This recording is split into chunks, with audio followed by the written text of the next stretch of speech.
দর্শক সবাইকে আমন্ত্রণ জানাচ্ছি আরআইসিএল স্টিল জনতন্ত্র গণতন্ত্র অনুষ্ঠানে। দেশের যে রাজনৈতিক পরিস্থিতি, নির্বাচন নিয়ে আলোচনা, আজকে সারাদিনের ঘটে যাওয়া যে ঘটনা, এই সব কিছুর সাথে আসলে রাজনীতি জড়িত। আমরা রাজনীতির বিভিন্ন বিষয় নিয়ে কথা বলি, কেননা সাধারণ মানুষ আসলে রাজনীতির ঊর্ধ্বে নয়। আর রাজনীতি যারা করেন বা রাজনৈতিক যে দলগুলো, তারা সাধারণ মানুষ বা জনতার জন্যই কাজ করে থাকেন।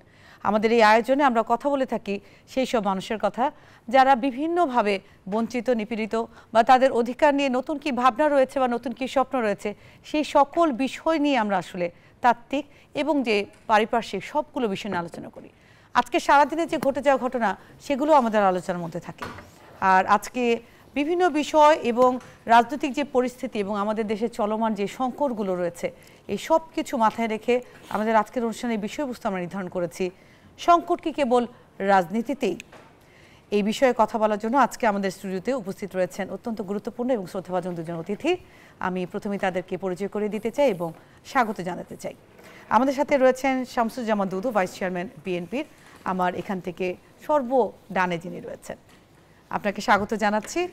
এবং সেই সাথে রয়েছেন অ্যাডভোকেট সুব্রত চৌধুরী, ভারপ্রাপ্ত সভাপতি গণফোরাম, আমার ঠিক পাশে রয়েছেন, আপনাকেও স্বাগত জানাচ্ছি জনতন্ত্র গণতন্ত্র অনুষ্ঠানে। আমরা প্রতিনিয়ত প্রতিদিনকার যে আলোচনা, সেগুলো আসলে নিয়ে আলোচনা করি।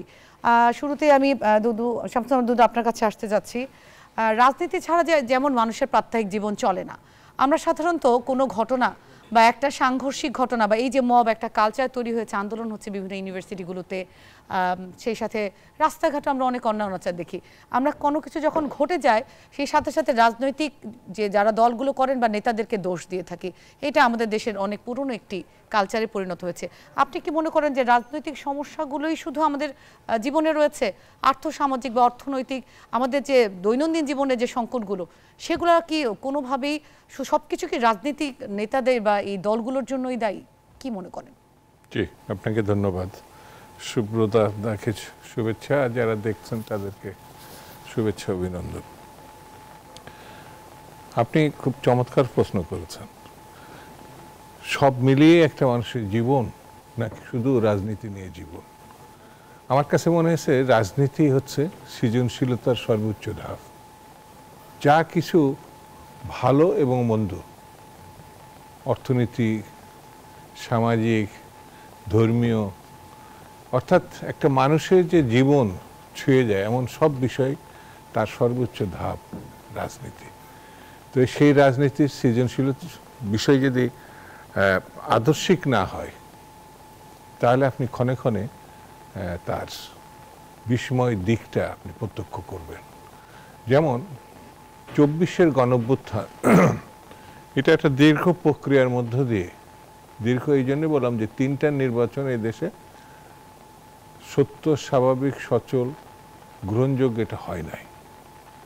এদেশের বিএনপি সহ সকল রাজনৈতিক দল, বিশেষ করে আওয়ামী লীগের বাইরে যারা ছিল, 14 দলের বাইরে যারা ছিল, তারা একটা ভালো নির্বাচন করার দাবি জানিয়েছে, অনুরোধ জানিয়েছে, আন্দোলন করছে, জীবন দিয়েছে, নির্যাতন ভোগ করেছে। কিন্তু সরকার বা শেখ হাসিনা এটা কোনোভাবে কানে তোলে নাই। যদি তুলতেন, তাহলে 71 সালের মুক্তিযুদ্ধে আমাদের যে অধিকার, স্বাধীনতা এবং গণতন্ত্র, সেটি তিনি পদদলিত করতেন না। তিনি যদি মানতেন, আজকে তার এবং তার দলের এবং তার শুভানুধ্যায়ী তার যারা সমর্থক, তারা যে বিপজ্জনক অবস্থায় পড়েছে বা পালিয়ে গেছে, এটার মুখোমুখি তারা হতো বলে আমার কাছে মনে হয় না। একটা রাজনীতিতে জয় পরাজয়, অর্থাৎ নির্বাচনমুখী যারা থাকেন, তারা হয় বিজয় লাভ করবেন, না পরাজিত হবে। পরাজিত হলে পরে বিরোধী দলে যাবে, বিজয় হলে সরকার গঠন করবে। বিজয় এবং পরাজয় ওইভাবে না দেখে চলমান প্রক্রিয়াটাকে আপনাকে মানুষের গ্রহণযোগ্যতার পর্যায়ে রাখা। কিন্তু আওয়ামী লীগ এবং শেখ হাসিনা সেটা করেননি। কৌশলগতভাবে হোক, যে কোনোভাবে হোক, হাসতে হাসতে গণতন্ত্রকে তিনি হত্যা করেছেন। নির্বাচন হয়নি, বলছে দিব্যি যে নির্বাচন হয়েছে। আর নির্বাচন কমিশন এবং নির্বাচন সংশ্লিষ্ট যারা আছে, তারা পদলোভিতা, সুবিধা লোভিতার কারণে আমি বলবো যে এই অকাট্য মিথ্যা কথা তারা জাতি এবং বিশ্বের কাছে, এবং ভয়ঙ্কর ব্যাপার হচ্ছে তারা সব সুশিক্ষিত। নির্বাচন কমিশন, সচিব, আইন শৃঙ্খলা বাহিনী, এমনকি মিলিটারি যারা নির্বাচন সংক্রান্তভাবে জড়িত ছিল, নির্বাচন যদি সঠিক না হলো, তারা যদি ঘুরে দাঁড়াতো, তাহলে এই পরিস্থিতি হতো না। তো সেই কারণে আমার কাছে মনে হয়েছে আজকে তার থেকে মুক্তি 24-এর গণঅভ্যুত্থানের মধ্য দিয়েছে হয়েছে। হওয়ার পরে মানুষের স্বপ্ন অনেক বিশাল গণতন্ত্রের প্রশ্নে, অধিকারের প্রশ্নে, কিন্তু গত 1 বছরে যা হয়েছে সেটি যদি চুলছাড়া বিশ্লেষণ করি তবে বেশ কষ্টদায়ক। তার ভিতরে একটি মব সন্ত্রাস, মব জাস্টিস বলে, আমি এটা জাস্টিস বলি না। কারণ মানে অহেতুক মানুষকে আক্রমণ করা, নির্যাতন করা, ভয়ভীতি প্রদর্শন করা, এটা কখনো তো জাস্টিস হতে পারে না। তো সেটি আমরা প্রত্যক্ষ করছি। যেমন সর্বশেষ আমার কাছে খুব খারাপ লেগেছে, বাংলাদেশের অন্যতম প্রতিষ্ঠিত পরিবহন হচ্ছে সোহাগ, সেখানে খুব সামান্য একটা ঘটনাকে কেন্দ্র করে দলবদ্ধ হয়ে পরবর্তীতে শুধু ভাঙচুর বললে কম বলা হবে, মালিকের বাড়ি পর্যন্ত ভাঙচুর করা হয়েছে। অথচ এই পরিবহনটা আজকের থেকে না, স্বাধীনতার পরে পরে মানে ক্রমান্বয়ে গড়ে উঠেছে। অন্যান্য আরও কয়েকটা অভিজাত মানে পরিবহনের মধ্যে পড়ে। সেই ঘটনা এবং রাস্তায় আমার কাছে মনে হয়েছে যেমন শুধু মব বা সন্ত্রাস এটা না, মাদকও সীমাহীনভাবে আপনি যে কোনো অলি গলিতে, শিক্ষা প্রতিষ্ঠানে এটা এমনভাবে ছড়িয়ে পড়েছে। কিন্তু আপনি কি বলতে চাচ্ছেন এটা শুধু 1 বছরে ছড়িয়েছে? না না না, এটা পুরাতন থাকলেও এখন এসে ভয়াবহ রূপ নিছে। সন্ত্রাস আগেও ছিল, কিন্তু এটা ভয়াবহ রূপ নিছে। তো আমি কেন বলছি, যদি 90-এর মতো মানে আমার গণঅভ্যুত্থান 90-এ ছিল, আমরা যেখানে নেতৃত্ব দিয়েছি, ছাত্র ছিলাম সেই সময়, নেতৃত্ব দিয়েছি, সক্রিয় ভূমিকা রেখেছি, এবং সেখানে আমাদের সুব্রতদার ভূমিকা মানে আইনজীবী হিসাবে, রাজনৈতিক দল হিসাবে সবাই মিলেই তো একটা ঘটনার সঙ্গে সম্পৃক্ত হয়। 90-এ হয়েছে, 90-এর পরে 90 দিনের ভিতরে নির্বাচন হয়েছে, যে কারণে আজকে যে সংকটগুলো আমরা দেখছি, এটা যদি 90 দিনের ভিতরে নির্বাচন সম্ভব হতো, তাহলে যে কোনো রাজনৈতিক দলের নিয়ন্ত্রণ থাকে একের প্রান্তিক পর্যায়ে, সেখানে পুলিশ সহযোগী ভূমিকা পালন করে। এখন আমরা এই সরকারের সমর্থন দিলেও আমরা তো সরকার না, আমরা তো সব দায়িত্ব নিতে পারছি না। তো সেই জায়গাটা আপনি এখন যেটা দেখবেন, মানে 24 পরবর্তীতে আইন শৃঙ্খলা বাহিনী যে ভূমিকাটা পালন করার দরকার ছিল, সেটি তারা যে কোনোভাবে হোক পালন করতে পারছে না। আবার যারা দাবিদার, বিশেষ করে তরুণ ছাত্র দাবিদার হিসাবে মানে সামনে এগিয়ে এসে, তাদের ভূমিকা কিন্তু তারা নিজেরাই একটি বিতর্কিতমূলক অবস্থায় গেছে। তারাও এরা এখন ওই নেতৃত্ব দিয়ে রক্ষা করতে পারছে না, এটা আমার কাছে মনে হয়েছে। সেই জন্যে এই প্রসঙ্গে আসবো, আমাদের তো আসলে কথা মাত্র শুরু হয়েছে, অনেকগুলো বিষয় নিয়ে আমরা আসলে আজকে আলোচনা করতে চাচ্ছি, সংকটগুলো বোঝার চেষ্টা করি। জনাব অ্যাডভোকেট সুব্রত চৌধুরী, আপনার কাছে আসতে চাচ্ছি। আপনি অনেক দিন ধরে এই রাজনীতির মাঠে বিভিন্নভাবে জড়িত, সক্রিয়ভাবে এবং ডিরেক্টলি সবভাবে আপনার জড়িত। আপনার অভিজ্ঞতা থেকে জানতে চাচ্ছি, আমরা সংকট নিয়ে কথা বলছিলাম, আমরা যখন একটা 90-এর গণঅভ্যুত্থান বা অনেক বছর পর পর যখন একটা অভ্যুত্থান হয়, তখন আমরা সকলে এক হয়ে যাই। তারপর আবার বিভাজনগুলো আসে কিভাবে, কেন আসে? বিষয়টা হচ্ছে, আপনি রাজনীতির কথা বলছেন, হ্যাঁ, অধিকাংশ দেখলাম আমরা নীতিহীন রাজনীতি, এটা একটা বিষয়। আর আমাদের বামপন্থী নেতা প্রফেসর মুজাফফর আহমদ নেপের, উনি বলতেন রাজনীতির মধ্যে পলিটিক্স ঢুকে গেছে। আসলে এটা পলিটিক্স আর কি, মানে যে যত বেশি কৌশল করবে, কৌশলী হবে, সে তত বেশি রাজনীতির মাঠে খুব দাপটে থাকবে। এই দাপটের রাজনীতি বাংলাদেশে, এটা তো খুবই দুর্ভাগ্যজনক। আমরা মুক্তিযুদ্ধের মধ্য দিয়ে বাংলাদেশের স্বাধীনতা, বিরাট একটা স্বপ্ন, 30 লক্ষ শহীদ, 2 লক্ষ মা বোনের সম্ভ্রম, সে সময়তে কিন্তু এই দাপটটা শুরু হয়েছে রাজনীতির মধ্যে। সুষ্ঠু দ্বারা রাজনীতি কিন্তু আমরা গড়ে তুলতে পারি নাই। 54 বছরে আমরা ঘটনা পরম্পরায়, আমাদের তো কথা ছিল সামনের দিকে এগোনো, কিন্তু আমরা সেটা এগোতে পারি নাই নানান কারণে। আর বিশেষ করে আপনি যেটা বলছেন যে অনৈক্যটা ঐক্যের চেয়ে ঐক্যটা হয় যখন একটা আন্দোলনের মধ্যে আমরা থাকি, গণ আন্দোলন, গণ অভ্যুত্থান। অতীতেও হয়েছে, সর্বশেষ আমরা যেটা দেখলাম সেই ঐক্যটা এখনো আছে, যদিও অনেকে চেষ্টা করতেছে এখানে ফাটল ধরানোর জন্য।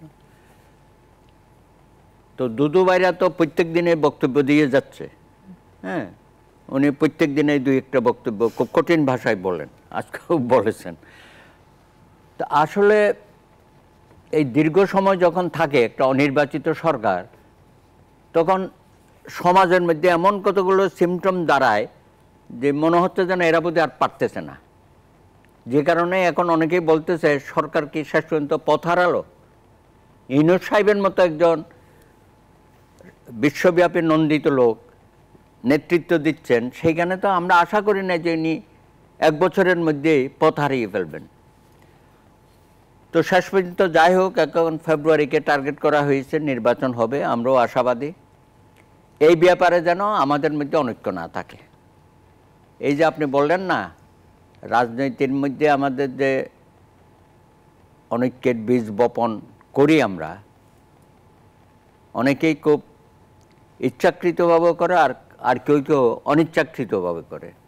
তা আমার কাছে ইদানিং মনে হচ্ছে কেউ কেউ আমাদের ঐক্যটাকে ফাটল ধরিয়ে এই সরকার যাতে তার অভিষ্ট লোককে না পৌঁছাতে পারে সেই জন্য নানানভাবে এখানে ষড়যন্ত্র হচ্ছে। আপনি এর আগে তো মবের কথা বলেছেন, আমরা চাচ্ছি ডেমোক্রেসি, এখানে তো মবক্রেসি শুরু হয়ে গেছে, তাই না? এবং প্রত্যেক দিনেই দেখবেন সব জায়গায় এই ধরনের ঘটনা ঘটে। আর আরেকটা পক্ষ আছে যে কিছু একটা ঘটলেই বলে যে কই নির্বাচনের তো কোনো পরিবেশ নাই, এই সরকার তো নির্বাচন করতে পারবে না। এগুলো কারা বলে? এগুলো তো নেতিবাচক কথা। আর ভাই পরিবেশ নাই বা আইনশৃঙ্খলা পরিস্থিতির অবনতি হয়, আপনি সহযোগিতা করেন সরকারকে, আপনি আইনশৃঙ্খলা বাহিনীকে বলেন যে আপনারা আরও শক্ত হন, কঠোর হন। এখন সবাই নির্বাচনমুখী, আইনশৃঙ্খলা বাহিনী তারাও তো প্রস্তুতি নিচ্ছে, সেনাবাহিনী প্রস্তুতি নিচ্ছে, প্রশাসন প্রস্তুতি নিচ্ছে, নির্বাচন কমিশন তো আমার মনে হয় সর্বোচ্চ পর্যায়ে প্রস্তুতি নিচ্ছে। এবং প্রধান উপদেষ্টা বারবার বলতেছে, গত 15 দিন ধরে তো কয়েক দফায় বলেছে যে ফেব্রুয়ারিতে অবশ্যই নির্বাচন হবে, কেউ ঠেকাতে পারবে না। সুতরাং আমার কাছে মনে হয়েছে যে যদিও আমরা ভিন্ন সুরে অনেকে কথা বলছি, তারাও কিন্তু নির্বাচনের পথে হাঁটছে এবং তারাও কিন্তু নির্বাচনমুখী দল। এবং অনেকেই আমরা জানি যে 300 আসনে প্রার্থী দিয়েছে এবং তাদেরকে মাঠে নামিয়ে দিয়েছে, তারা নির্বাচনের কথাই বলতেছে। যারা বেশি বেশি করে ওই পিআরের কথা বলছে, কি সংবিধান সংস্কার, পরিষদ নির্বাচন করতে হবে, তারপরে আপনার গণপরিষদ নির্বাচন করতে হবে, নতুন বন্দোবস্তের কথা বলতেছে, এগুলো বলতেছে, তারা বলতে থাকুক। একটি দল তো বলতে আমরা 7 দফা দিয়েছে, 7 দফা না মানলে বাংলাদেশে আমরা, কিন্তু ইসি থেকে তো স্পষ্ট করে সংবাদ সম্মেলন করে জানিয়ে দেওয়া হচ্ছে যে পিআর পদ্ধতি সংবিধানে নাই। না না না, এটা হবেও না, এটা তো আমরা বলছি, ইসি থেকেই বলা হয়েছে। আমরা তো যুগপৎ আন্দোলনে বিএনপির সাথে যারা আছি, আমরা তো একই সুরে আমরা সবাই কথা বলে যাচ্ছি। এবং সেটা তো আজকে না, ওনারা তো 17 বছর ধরে এই কথাগুলো বলতেছে, আমরাও তো সর্বশেষ এসে যুক্ত হয়েছে, গত 5 বছর ধরে একসাথে কাজ করতেছি।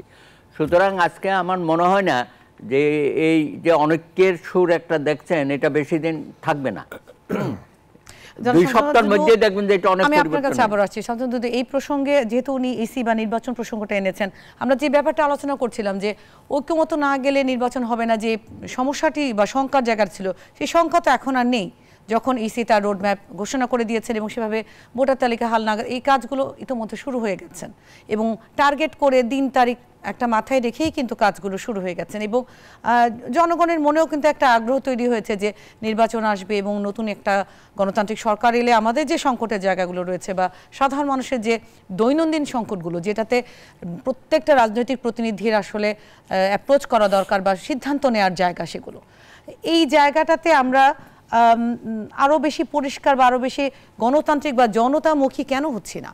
কারণ জনগণের স্বার্থ যদি আমরা চিন্তা করি সবগুলো দল, তাহলে তো নির্বাচনের মাধ্যমে একটি গণতান্ত্রিক সরকার এনে তারপরে এবং অন্তর্বর্তী সরকারও তো সেই ঘোষণাগুলোই দিয়ে যাচ্ছেন। আমাদের সমস্যার জায়গাটা কোথায়? সমস্যার জায়গা খুব একটা আছে বলে আমার কাছে এখন মনে হচ্ছে না। এই যে সুব্রত দা যে কথাটা বললেন নির্বাচনের ব্যাপারে, যে একটি রাজনৈতিক দল পিয়ারের কথা বলছে, দাবির কথা বলছে, কিন্তু অন্য কোনো রাজনৈতিক দল কিন্তু মনোনয়ন স্পষ্ট করে নাই। তারা এক একটা সিটে, বলা যায় 300 সিটে তারা মনোনয়ন অলরেডি দিয়ে দিয়েছে। তো মনোনয়ন দেওয়া মানে তো একটি রাজনৈতিক দলের নির্বাচনের ক্ষেত্রে চূড়ান্ত সিদ্ধান্ত নেওয়া, অর্থাৎ তারা মাঠে চলে গেছে। যাকে ঢাকায় এই আসনে যাকে মনোনয়ন দিছে তার, সে তখন ঘরে ঘরে ঘুরে বেড়াবে। এবং সীমানা নির্ধারণের কাজও ইতিমধ্যে শেষ হয়েছে। দিনটি ছিল সেটি পার হয়ে গেছে। এইভাবে বলা যায় যে নির্বাচনী ট্রেন অলরেডি স্টার্ট করছে। বিএনপি বা বিএনপির সঙ্গে যারা মানে এক ঐক্যবদ্ধভাবে আন্দোলনে ছিল, বিএনপির পক্ষ থেকে একটা ঘোষণা আছে, বিএনপি যারা আন্দোলন করছে গণতান্ত্রিকভাবে, তারা নির্বাচন এককভাবে করবে না ভিন্নভাবে করবে, এটা বড় কথা না। বড় কথাটা হচ্ছে সরকার পরিচালনায় বিএনপি সবাইকে নিয়ে, মানে আন্দোলনমুখী যারা, তাদেরকে নিয়ে এগোতে চায়। আবার এর বাইরে গিয়ে অনেকে বিরোধী দলের আসনে অথবা তারা নিজে জয়লাভ করে সরকার গঠনে, এটা তো রাজনীতি যার যার অবস্থান থেকে সে চেষ্টা করে। এই জায়গাটায় কোনো ভিন্ন মত আছে বলে আমার কাছে মনে হয় না। আর ভিন্ন মত থাকলেও এটা তো গণতন্ত্রের বিউটি। গণতন্ত্রের নিজস্ব ধরেন আমার সঙ্গে যে আন্দোলন করেছে তারও যাতে অন্য দল হয়, তার একটা আলাদা ফিলোসফি আছে, কর্মসূচি আছে। তো সেই জন্যে নির্বাচন নিয়ে সংশয় বলে যে কথাটা প্রচার করা হয়, আমার বিবেচনায় শব্দটা ঠিক না। এটি যারা সন্দেহ অবিশ্বাস করছেন, তারা কোনো না কোনোভাবে তার অবস্থান থেকে, এই যারা ধরেন একটি নির্দিষ্ট দল প্রচার করছেন বা কয়েকটি দল প্রচার করছেন, তাদের স্বার্থটা কোথায়? নির্বাচন যদি না হয় তাদের কি সমস্যা? না না, এটা একটা কৌশল। এটা উপরে একটা সরকারের মানসিকতার উপরে, নেতৃত্বের উপরে এক ধরনের চাপ প্রয়োগ করা আমার বিবেচনায়।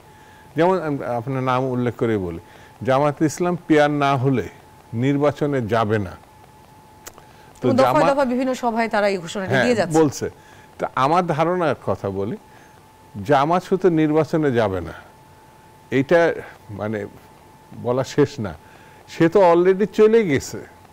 এই যে মনোনয়নের কথা বললাম, বিএনপি সর্ববৃহৎ রাজনৈতিক দল, সবাই মনে করে মোটামুটি বিএনপি নির্বাচন হলে ক্ষমতায় যাবে। সে তো এখনো মনোনয়ন বোর্ডও বসায় নাই, প্রার্থীও দেয় নাই, অন্য কোনো রাজনৈতিক দল দেয় নাই। যে দলটি বলছে নির্বাচন পিয়ার ছাড়া আমি করব না, তার যদি আমি সততা নিয়ে প্রশ্ন তুলি তাহলে তারা হয়তো রাগ করবেন, কিন্তু অলরেডি মনোনয়ন তো দিয়ে দিচ্ছে। আছে না ব্যাপারটা এরকম, দল গোছানোর কাজ শুরু করে দিয়েছে। না না, সব করছে। সেই জন্য তারাও এটা যে কোনোভাবে হোক কৌশলগতভাবে একটা চাপ রাখছে। কার উপরে চাপ রাখছে সেটা অন্য বিষয়, কিন্তু তারা নির্বাচনে অলরেডি নেমে পড়ছে। এবং তারা অন্য দলগুলো, আমি যদি নতুন রাজনৈতিক দল হিসাবে, ওর নাম কি, এনসিপি, সেও বলছে এটা না হলে তারা নির্বাচন করবে না। তো আমার কাছে মনে হয় ওই একই প্রসঙ্গ, তারাও চাপ প্রয়োগ করে কারোর কাছ থেকে না কারোর কাছ থেকে সুবিধা নিতে চাচ্ছে। এমনভাবে যদি আমি দেখি তাহলে এটা অমূলক হবে না। আর একটা মেরুকরণের ব্যাপার আছে, নির্বাচন যখন সামনে যত এগিয়ে আসবে, বিভিন্ন দল তার মতো করে সে সাফল্য কিভাবে অর্জন করবে, সরকারে কিভাবে যাবে, কিভাবে পার্লামেন্টে তার প্রতিনিধি বিজয় লাভ। ভোটের যে প্রতিফলন, এটা তো নির্বাচন ছাড়া জনগণের যে মতামত, এটা কি নির্বাচন ছাড়া সম্ভব? না না না, অন্য কোনোভাবে এটা বলা।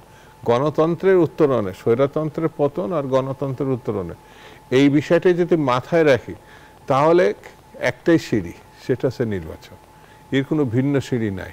তো ওই নির্বাচন যতক্ষণ পর্যন্ত না হবে ততক্ষণ আপনি জনগণকে এর সঙ্গে সম্পৃক্ত করতে পারছেন না। সে তার পছন্দের প্রার্থী, মার্কা, দলকেই ভোট দেবে, এবং সে যতক্ষণ পর্যন্ত ভোট দিতে আপনি দেওয়ার মতো পরিস্থিতির সৃষ্টি না করবেন, এই কথা নির্দ্বিধায় বলা যায় আপনি জনগণকে ক্ষমতা ফেরত দেন না। আমরা তো জানি যে বিগত 16 বছর 17 বছরের যে জার্নিটা, ফ্যাসিস্ট সরকার এবং আওয়ামী লীগ সরকারের যে নির্বাচনগুলো, সবগুলো নির্বাচন প্রশ্নবিদ্ধ।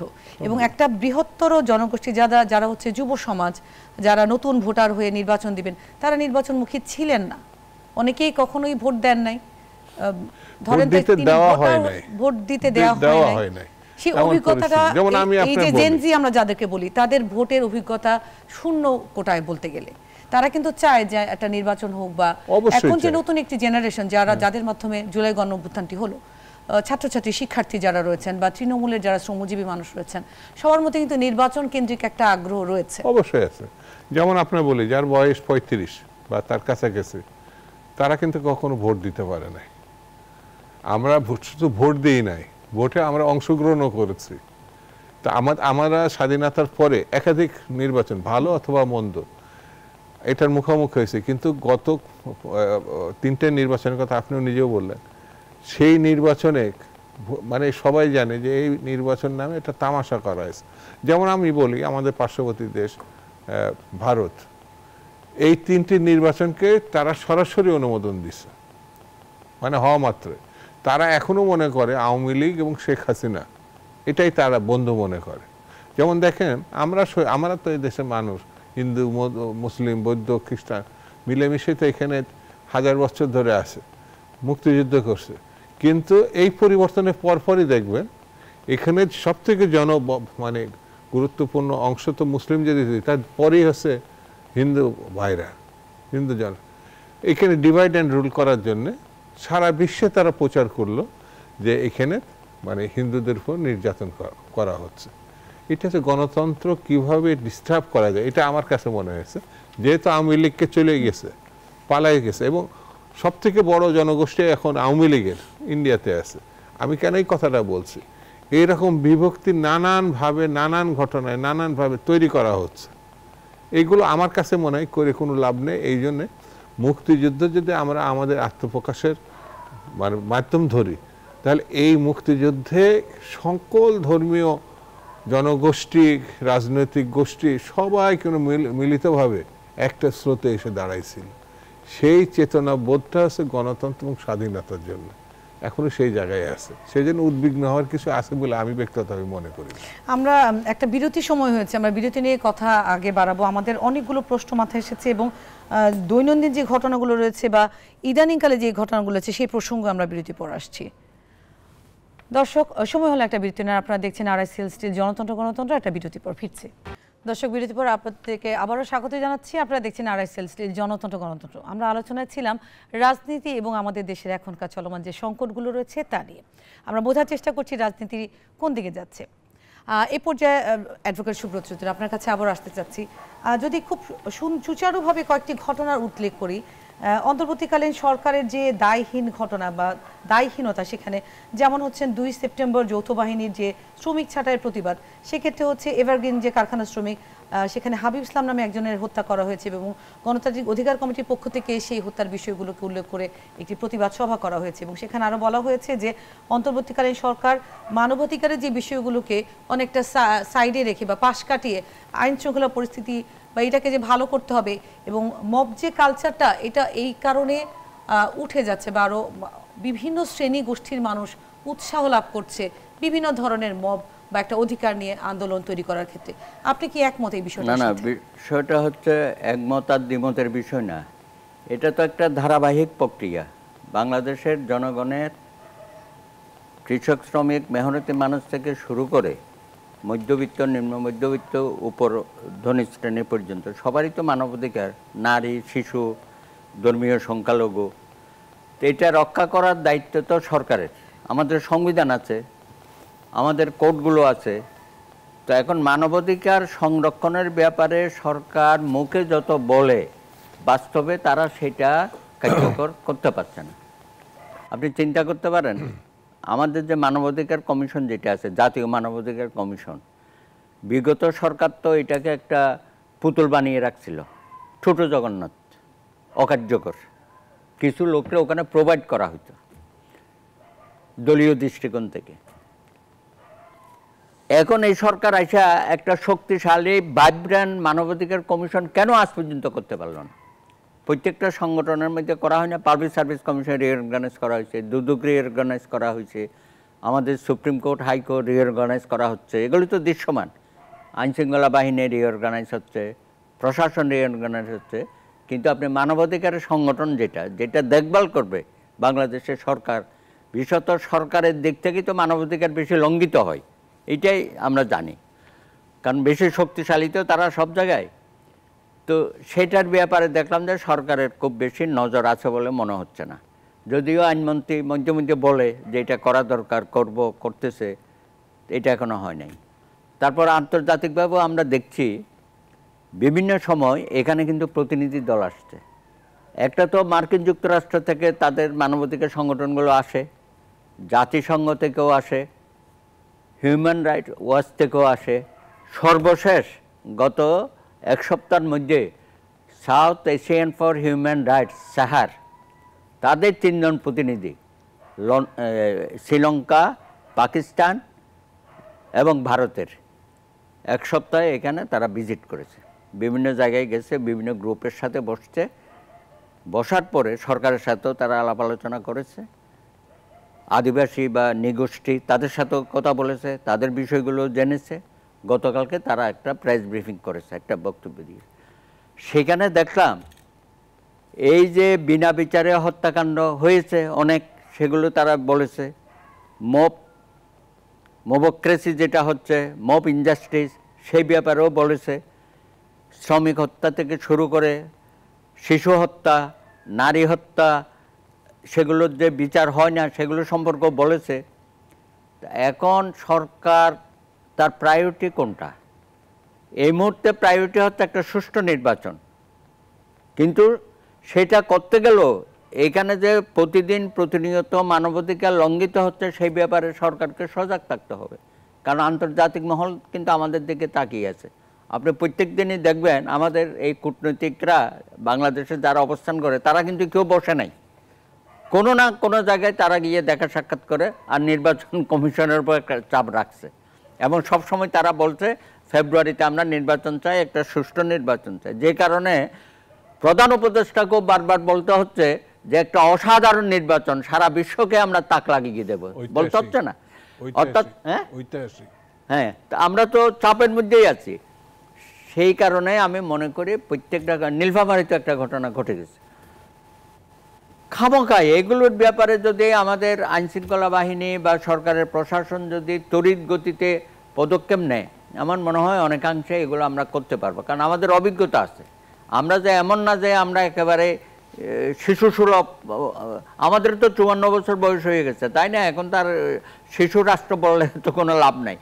সুতরাং সেই জায়গায় আমি মনে করি সরকারের আন্তরিকতা দরকার।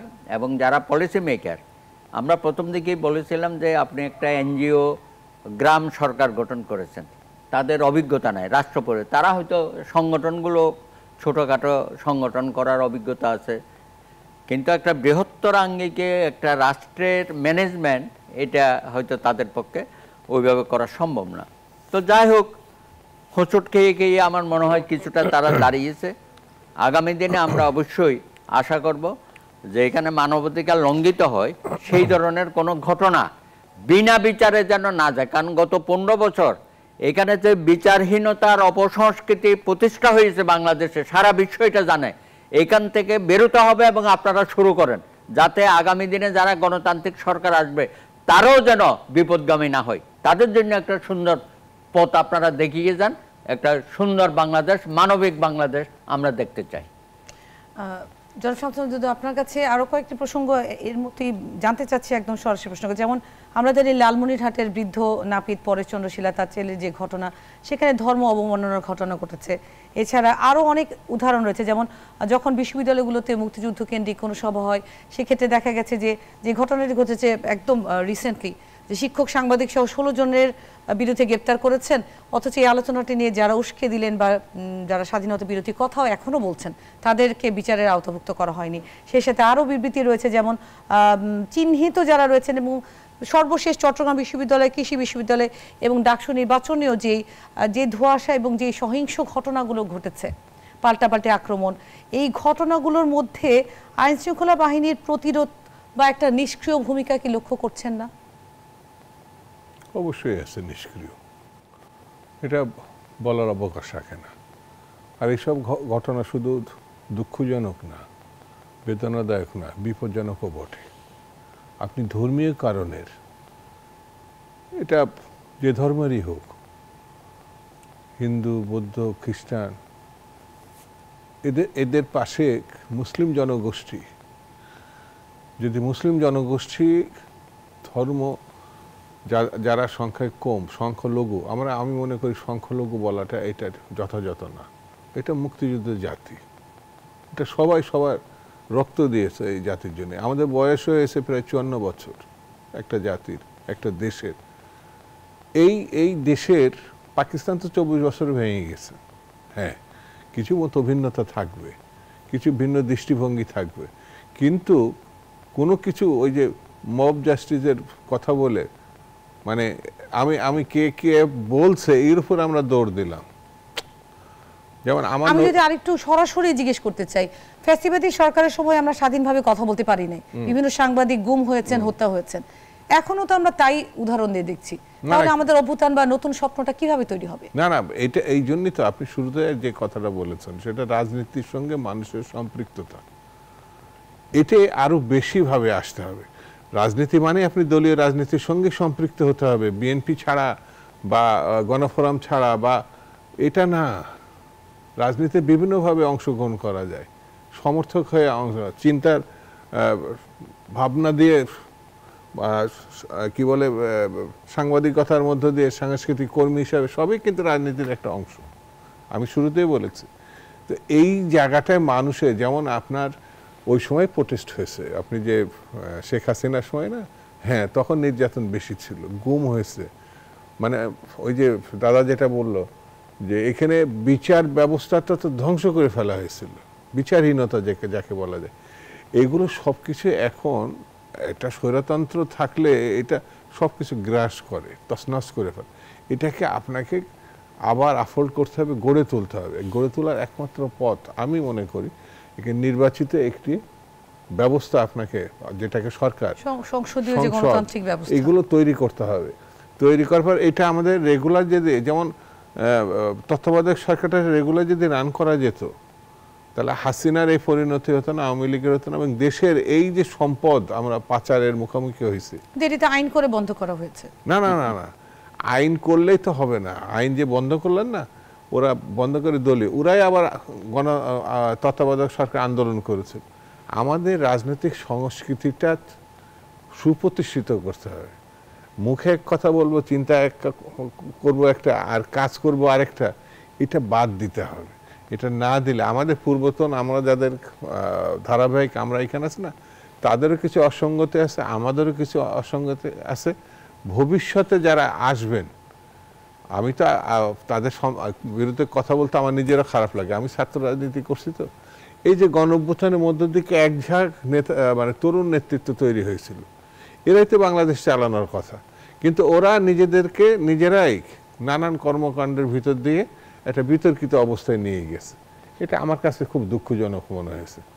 আমাদের সঙ্গে আমরা যেমন ছাত্র দল করছে, অন্য দলও অন্যরা করছে, তারাই বাংলাদেশ চালাইছে। আবার 72-এর পূর্ববর্তী একটা অংশ, তারাই বাংলাদেশে, যেটা 69-এর গণঅভ্যুত্থান। তো আমার কাছে মনে হয়েছে যে রাজনীতির, সংস্কৃতির এখানে যে অনুপস্থিতি, সুস্থ রাজনীতির, সেটা আদর্শিক রাজনীতি, সেটা স্বৈরতন্ত্র তছনছ করে ফেলছে। আরেকটি বিষয় আমি আপনার কাছে আসতে চাই, আরেকটি বিষয় আনতে চাই। আজকে বিএনপি স্থায়ী কমিটির সদস্য আমির খুসরো মাহমুদ চৌধুরী উনি বলেছেন শুধু রাজনীতিতে না, অর্থনীতিতেও গণতন্ত্র আনতে হবে, এবং গণতন্ত্রের মাধ্যমে অর্থনীতি সবার দরে দরে যেন থাকে, বা মানুষের যে প্রাত্যহিক যে চাহিদা বা যে বেসিক নিড যেগুলো, সেখানেও মানে অর্থনীতির জায়গায় হচ্ছে গণতন্ত্র আসতে হবে। এই বিষয়টির যে রিফ্লেকশন, সেটাকে আমরা আসলে রাজনৈতিক দল বা আপনি যেগুলো বললাম এনসিপি, জামাত, এই যে জাতীয় ঐক্যমত, জুলাই সনদ, এই প্রসঙ্গগুলোতে সেটা রিফ্লেকশন আছে? আমরা অর্থনীতি নিয়ে ভাবছি বা সাধারণ মানুষের অধিকার নিয়ে ভাবছি কি? আমাদের অর্থনীতির ভাবনাটাই, মানে এটা বলতে আমার দ্বিধা নেই, পূর্বতন সময়ে এটা এক ধরনের লুটপাট হয়েছে। সঠিক যে ব্যবস্থাপনা দরকার ছিল সেটা তো গত 15 বছর 16 বছর হয় নাই বলে আগামী দিন হবে না তা না। গণতান্ত্রিক বিধি ব্যবস্থায় এক ধরনের হয়, স্বৈরতান্ত্রিক আরেক ধরনের হয়। ওই জন্যে বারবার গণতন্ত্রের কথাটা, গণতন্ত্রের কোনো বিকল্প নাই, ওইটার উপরে ভিত্তি করে আমাদের স্বাধীনতা স্বপ্ন যেভাবে বলেন না কেন। আজকে আপনি গণতান্ত্রিক অর্থনীতি যদি আনতে না পারেন, অর্থাৎ একটা প্রতিযোগিতামূলক, পুঁজিবাদও মানে শ্রেষ্ঠ একটি ব্যবস্থার মধ্যে যেতে পারে যখন এটা প্রতিযোগিতামূলক হবে। আপনি টেন্ডার আগে ঠিক করে রাখছেন, 3জন লোকও ঠিক করে রাখছেন, তারপরে নোটিশ আসলো, হ্যাঁ ঘোষণার আপনারা পদ্ধতি এসব তারপরে এলো। দেখালেন সব ঠিকঠাক আছে, তো এটা প্রতিযোগিতামূলক না। সত্যিকারের দৃষ্টিভঙ্গি এবং প্রতিযোগিতাটা অন্যান্য যেমন রাজনীতির ক্ষেত্রে আছে, অর্থনীতির ক্ষেত্রেও থাকতে হবে। এই সুস্থতা এবং এই সুস্থ সংস্কৃতি যেদিন আমরা প্রতিষ্ঠিত করতে পারবো, সেদিনই বাংলাদেশ আরও অনেক এগিয়ে যাবে।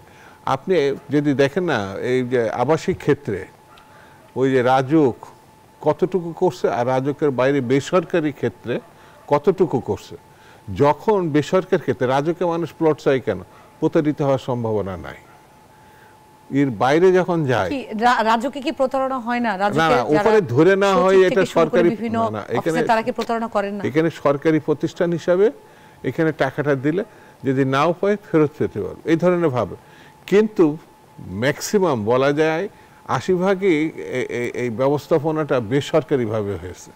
হ্যাঁ, সেখানে ত্রুটি থাকতে পারে, বিতর্ক থাকতে পারে, হয়তো খারাপ প্রতিষ্ঠানগুলোর দায়বদ্ধতার জায়গাটা। না না, আমি সেই জায়গাটাই তো আসছি। তো তারপরও 80%টাই হচ্ছে বেসরকারি খাতে উন্নয়নে। ওই জায়গাটায় গণতান্ত্রিক বিধি ব্যবস্থা, অর্থাৎ অন্যায় করলে সে আইনের মুখোমুখি হবে। আর যদি আপনি বিধি ব্যবস্থা, আইনের শাসন, গণতান্ত্রিক বিধি ব্যবস্থা না আনতে পারেন, তাহলে লুটপাট হয়ে যাবে, অন্যায় হয়ে যাবে, কিছুই হবে না। সেই জন্য আমাদের কাছে মনে হয়েছে অর্থনীতিটা গণতান্ত্রিক ব্যবস্থাপনার মধ্যেই একটি অংশ করতে হবে, এছাড়া কোনো পথ নাই। জনাব সুব্রত, আপনার কাছে আরেকটি প্রসঙ্গ নিয়ে আসতে চাচ্ছি যে মঙ্গলবার রাষ্ট্র অতিথি ভবন যমুনায় 7টি রাজনৈতিক দল প্রধান উপদেষ্টার সাথে বৈঠক করেছেন এবং সেখানেই কিন্তু এই যে সর্বদলীয় যে কমিটির প্রস্তাবটি সেটি দেওয়া হয়েছে। সর্বদলীয় কমিটির প্রস্তাবটির সাথে আমাদের এই যে সামনের নির্বাচন, এখানে বাধার জায়গা বা কনফ্লিক্টের জায়গাটি কোথায়? না, আমি তো কোনো কনফ্লিক্ট দেখছি না। আপনি সুরসুর করে আমাদেরকে ওই নির্বাচনমুখী পথে হাঁটতে হবে, আমরা হাঁটা শুরু করেছি। আর 2-4টা রাজনৈতিক দল যারা ব্যতিক্রমী কথাবার্তা বলছে, অচিরেই দেখবেন যে তারও মোটামুটি একই ধারায় চলে আসবে। কারণ নির্বাচন ছাড়া আর কোনো উপায় নেই এখন। যত ধরনের সংকট আপনি বলছেন, অর্থনৈতিক সংকট থেকে শুরু করে, তাই না? সংকট নাই কোথায়? তো সংকট থেকে উত্তরণের একমাত্র পথ নির্বাচিত সরকারের মাধ্যমে আসতে হবে। কারণ এখন তো জবাবদিহিতা নাই। এখন যে বড় বড় দুর্নীতির কথাগুলো আমরা শুনছি, সরকারের ভিতর দুর্নীতি হচ্ছে না। আজকে তো টিআইবি বলেছে যে এখনো দুর্নীতি চলছে, এবং সরকারের মধ্যে যে ধরনের দুর্নীতির কথাবার্তা আসছে সেগুলো তো তদন্তাধীন আছে, সে তো স্বীকার করলো। আপনি দুর্নীতির কথা যে কিন্তু বললেন, এই প্রসঙ্গে আমরা এর পরের পার্টে একটা বিরতির সময় হয়েছে, তারপর আলোচনা করব এবং টাকার ছড়াছড়ি হচ্ছে কি হচ্ছে না, দুর্নীতি জায়গাটা কোথায় সেটা বের করার চেষ্টা করব। দর্শক, আপনারা দেখছেন আরআইএসএল স্টিল জনতন্ত্র কণ্ঠস্বর। একটা বিরতির সময় হয়েছে, বিরতি নিয়ে আবার ফিরছি। দর্শক, আবারও স্বাগত জানাচ্ছি আরআইএসএল স্টিল জনতন্ত্র কণ্ঠস্বর অনুষ্ঠানে। আমরা সরাসরি আলোচনায় যেতে চাই। অ্যাডভোকেট সুব্রত, আপনার কাছ থেকে আমরা বিরতিতে গিয়েছিলাম, একই প্রসঙ্গে আসতে চাই এবং একটা উক্তি উল্লেখ না করলেই না। আমার কাছে মনে হয়েছে যে BNP vice chairman doctor Asaduzzaman Ripon উনি বলেছেন যে নির্বাচনের আগে আরও 2-1টি সরকার আসতে পারেন, এবং আমি যদি উদ্ধৃতিটি বলি, বলেছেন যে অন্তর্বর্তী সরকারের মধ্যে কোনো দৃঢ়তা নেই, লোভের কারণে 24শে গণঅভ্যুত্থান ব্যর্থ হওয়ার পথে। এবং এটি কেন ব্যর্থ হচ্ছে উনি ব্যাখ্যা দিয়েছেন যে গোটা দায় 2-1 সরকার গঠিত হতে পারে, যেভাবে বাহুবলী 1, 2, 3 সিকুয়াল আসে ঠিক সেভাবে হয়তো বা ইউনুস গভর্নমেন্ট 1, 2 এরকম আসতে পারে। না না, উনি এটা বলেছে সরকারকে সতর্ক করার জন্য, এটা সতর্কবাণী। কিন্তু আমি মনে করি এখন আর নতুন করে অন্তর্বর্তীকালীন বা তত্ত্বাবধায়ক সরকার হওয়ার কোনো সুযোগ নেই। যেমন অনেকেই আমরা বলি হাইকোর্টে তো রায় হয়ে গেছে, তত্ত্বাবধায়ক সরকার ফিরে আসছে, আবার রিভিউ একটা পেন্ডিং আছে, সেখানেও হয়তো তত্ত্বাবধায়ক সরকারের পক্ষে বলা হবে, ফরমেশন কী হবে বলা হবে। সেটা হবে আগামী নির্বাচনের জন্য। এই নির্বাচন অধ্যাপক মোহাম্মদ ইউনূসের নেতৃত্বেই হবে। তবে ইউনূস সাহেব যদি মনে করে আমি এটার আকার আরও ছোট করব বা এটাকে এর সাথে আরও কিছু লোককে, সেটা ওনার, সেখানে আমাদের কোনো বক্তব্য নাই। এটাকে বলা হয় যে আংশিক পরিবর্তন হতে পারে, পরিবর্তন হতে পারে, কিন্তু নেতৃত্ব থাকবে ইউনূস সাহেবের হাতে। এটা কি শুধু রাজনৈতিক বক্তব্য নাকি এর পিছনে কোনো নির্দেশনাও রয়েছে? সতর্কবাণী দিয়েছে যে আপনারা যদি সঠিকভাবে পথ না চলেন তাহলে হয়তো এই ধরনের ঘটনা ঘটতে পারে। হ্যাঁ, দুদুভাই তো অনেক কথা বলে। তো এটা বলার অর্থটাই হচ্ছে আমরা তোমার সাথে আছি, তার মানে এই না যে তোমার সব লাইসেন্স আমরা দিয়ে দিছি। আমরা কিন্তু ওয়াচ ডগের মতো আমরা দেখতেছি প্রত্যেকদিন, তোমরা কি করতেছো, কি বক্তব্য, কোথায় যাচ্ছ, কোথায় দুর্নীতি হচ্ছে, এনসিপি কোথায় কোথায় সুযোগ সুবিধা পাচ্ছে, তাই না? কিংস পার্টির ব্যাপারে তোমাদের কি ধরনের আনাগোনা, এগুলো আমরা দেখবো না? আমার মনে হয় সরকার কিছুটা বুঝতে পেরেছে টোটাল বিষয়টা ওনাদের বক্তৃতা বা সবার বক্তৃতার মধ্য দিয়ে, এবং আমাদের যে বৈঠকগুলো হয় সেখানেও তো এইসব কথা বলা হয়। তো আমার মনে হয় যে আমরা একটা খুব ভালো কিছু পাবো সামনে, এবং সেই পথে দেশটা অগ্রসর হতে। আর্থিক অনিয়মের কথা যেটা আপনি শুরু করেছেন, দেখেন শুরুতেই দেবপ্রিয় ভট্টাচার্যের নেতৃত্বে আর্থিক অনিয়মের বিষয়ে যে কমিশনটা হয়েছিল, তারা এত পরিশ্রম করছে এবং বিনা আর্থিক সুবিধায় কোনো টাকা পয়সা সরকারের থেকে নেয় নাই, নিজেদের মেধা এবং শ্রম দিয়ে তারা যেভাবে একটা রিপোর্ট উত্থাপন করেছে, সেই রিপোর্টটা কোথায় গেল? সেটা তো ডিপ ফ্রিজে চলে গেছে। এই জন্য প্রিয়বাবু তো প্রায় বলে না যে এই সরকার পথ হারিয়েছে, এই সরকারকে ইমিডিয়েটলি তার এক্সিটটা বের করতে হবে। তো এগুলো তো চাপ দেওয়ার জন্যই বলা হয়। উনি কি চাচ্ছেন যে সরকার ব্যর্থ হোক? সেটা কেউ চায় না, আমরা কেউ চাই না, কিন্তু আমরা চাচ্ছি সরকার যাতে ব্যর্থ না হয়, সরকার যাতে পথ না হারায়, সরকার যাতে যে পথরেখা দিয়েছে। আমরা তো জানি যে লন্ডন বৈঠকের পরে সারা বাংলাদেশে একটা স্বস্তি চলে আসছিল। তার মধ্যে আবার কিছু কিছু লোক, এই যে এনসিপির মতো লোক, যে বলল কি লন্ডনে গিয়ে আপনি কি করে ওটা ইয়ে দিয়ে আসছেন নাকি, হ্যাঁ সেজদা দিয়ে আসছেন, হ্যাঁ না না ওরা বলছে যে আপনি লন্ডনে গিয়ে সেজদা দিয়েছে। এই ধরনের বক্তব্য তারা দিতে পারে? রাজনৈতিক বক্তব্য একপাশে, আর একদম বাস্তবে যে ঘটনাগুলো ঘটছে, আমরা বিশ্ববিদ্যালয়ের কথাগুলো আলোচনা করছিলাম, সেক্ষেত্রে ডাকসু নির্বাচন, রাকসু, জাকসু এবং চট্টগ্রাম ইউনিভার্সিটিতেও এই যে হঠাৎ করে নির্বাচনমুখী হলো ছাত্র সংসদগুলো, এটা তো অত্যন্ত পজিটিভ দেশের জন্য। এবং জাতীয় নির্বাচনকে নিয়ে আমরা একটা বলা হচ্ছে যে এই নির্বাচনগুলো রিফ্লেকশন জাতীয় নির্বাচনে দেখতে পাই। এখন যারা জাতীয়, আমরা যেটা দেখছি ডাকসুর যে ফরম্যাট, সেখানে এত মানুষ ভিপিজিএস কেন হতে চাচ্ছে? আপনার কি মনে হয়? এটা আমার কাছে খারাপ কিছু লক্ষণ বলে মনে হয় না। যেখানে রাজনীতি, সংগঠন, এইসব বিষয়গুলো একেবারেই গত 15-16 বছর অনুপস্থিত ছিল, আর যাও বা ছিল ছাত্রলীগের নামে, সেটা একটা সন্ত্রাসী গোষ্ঠী তৈরি হয়েছিল। শেখ হাসিনা কথা অনুযায়ী তারা যে পরিস্থিতিটা তৈরি করে রাখছিল, সাংগঠনিক রাজনৈতিকভাবে রাজনৈতিক ছাত্র সংগঠন যে দায়িত্বটা পালন করে, সেটা একেবারে মানে অনুপস্থিত। ছাত্র দল সহ কোনো ছাত্র সংগঠন ওইভাবে থাকতে পারেনি, কাজ করতে পারেনি। 2 নম্বর হচ্ছে যে ডাকসু নির্বাচন এই জিনিসটা উন্মুক্ত করতে পারত। প্রাচ্যের অক্সফোর্ড বলা হয় ঢাকা বিশ্ববিদ্যালয়। গণতন্ত্রের সূর্যোদয় ঘটে ঢাকা বিশ্ববিদ্যালয় থেকে। এখান থেকে স্বাধীনতার প্রথম এখান থেকে প্রথম স্বাধীনতার পতাকা উত্তোলন আছে। আমি নিজে ডাকসু প্রার্থী ছিলাম দুদরিপন পরিষদে। তারপরে আমার খোকন জিতছে, আমারটাও মনে করে সবাই জিতছিলাম, এরশাদ হারিয়ে দিছে।